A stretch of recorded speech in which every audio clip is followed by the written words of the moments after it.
In part 1 of this Inclusive Professionalism, in Conversation, series with Dr. Vikki Smith, Executive Director of Education and Standards at the Education and Training Foundation, ETF, and Ellisha Soanes, Equity, Diversity and Inclusion, ED, Consultant, Vikki and Ellisha discuss social mobility and its importance in fostering inclusion in the further education, FE, and skills sector. What does social mobility mean to you? VS. For me, social mobility is about raising aspiration. It's about helping people recognize their potential and the world of opportunity that is out there, and shaking the shackles off. As a sector, we need to ask what someone wants and how we can enable them to get there. People are also more likely to be successful and more socially mobile if they have cultural competence. So how do we equip them to work in and engage with the world as it is today?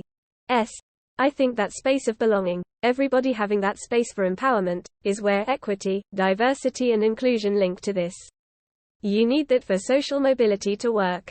So when we talk about taking the shackles off, we need to think about what that looks like in the spaces we are in at that moment.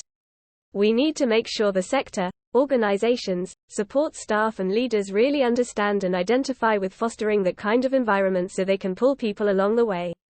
It's so important to keep the door open and give people a sense of voice. How do we enable social mobility? Recognizing intersectionality is so important here. It's not just about what you can see, it's also about hidden aspects of someone's identity. For example, I'm a black female of mixed heritage background, but what you can't see is that I'm also neurodiverse and I have ADHD and dyslexia and represent many of our protected groups. There's also the point about needing to see it, to be it. Role models are so important. Those amazing educators or inspirational colleagues from different organizations, leaders or even other young people creating their own space of belonging and empowerment. As gatekeepers, game changers, leaders and organizations, we need to think about how we create the right environment to help people unlock their talents on their own journeys. VS. It really is about unlocking those talents while trying to foster and stimulate that ambition in individuals. That enables people to become their own champions. And we have to remember success comes in so many different forms.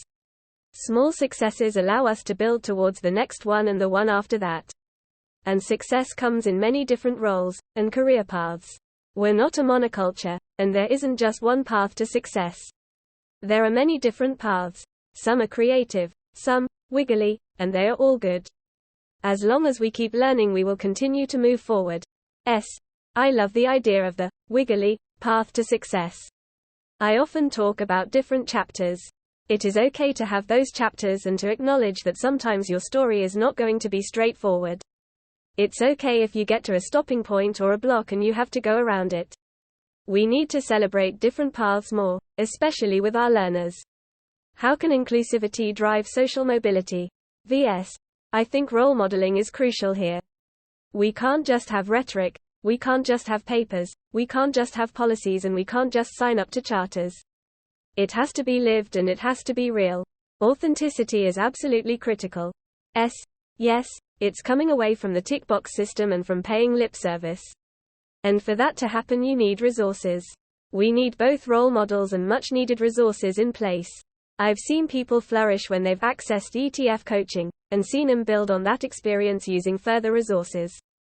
That process creates incredible role models who then bring their experience back to the sector, and you see how they support their learners and their team members. That's when the positive impact goes on and on.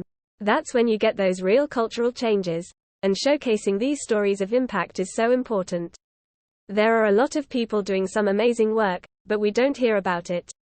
It's important to share those stories so people recognize and understand the work going on. And we need true allyship from big organizations to cascade the work down across the sector. VS. Sector social responsibility comes in here, too, and our role in the community.